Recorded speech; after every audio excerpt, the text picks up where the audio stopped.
नमस्कार, माझं नाव ज्ञानेश्वरी दीपक नप्ते. माझ्या शाळेचे नाव जिल्हा परिषद वरिष्ठ प्राथमिक केंद्र शाळा वारला आणि जनजागृती पथनाट्य सादर करणार आहोत.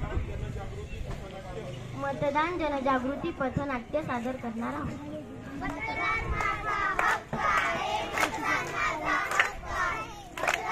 माझ्याकडे बघा त्याला बघा.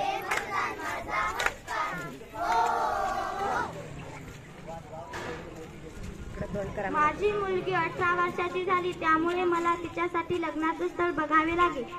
नाही नाही, माझी मुलगी 18 वर्षाची झाली आहे, तिचं नाव मतदार यादीत नोंदवावं लागेल. ठीक आहे.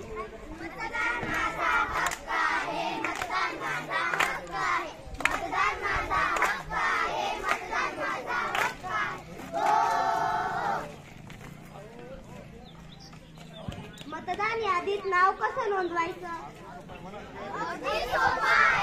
आधार कार्ड व टीसी आण व 6 नंबरचा फॉर्म भर, नाही तर गावातल्या BLO कडे नोंदणी कर.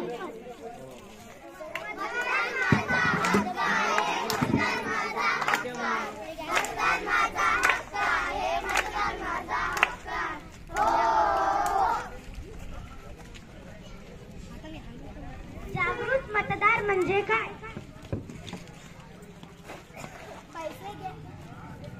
पैसे घ्या आणि मला मत द्या. नाही, मी तुम्हाला साड्या देईन, गिफ्ट देईन आणि तुम्ही मला मतदान द्या. नाही, मी तुमच्या जवळचा आहे, त्यामुळे तुम्ही मला मत द्या. नाही, जो योग्य उमेदवार आहे त्यालाच आम्ही मत करू. जो विकासासाठी दूरदृष्टी ठेवेल त्यालाच आम्ही मतदान करू.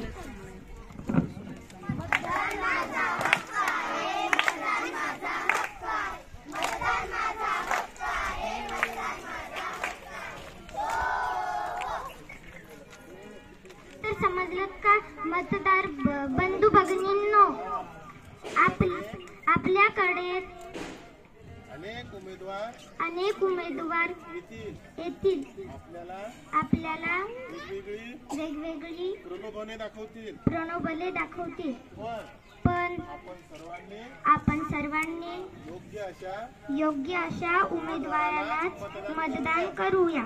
26 एप्रिलला सर्वांनी मतदान करूया. लोकशाहीच्या या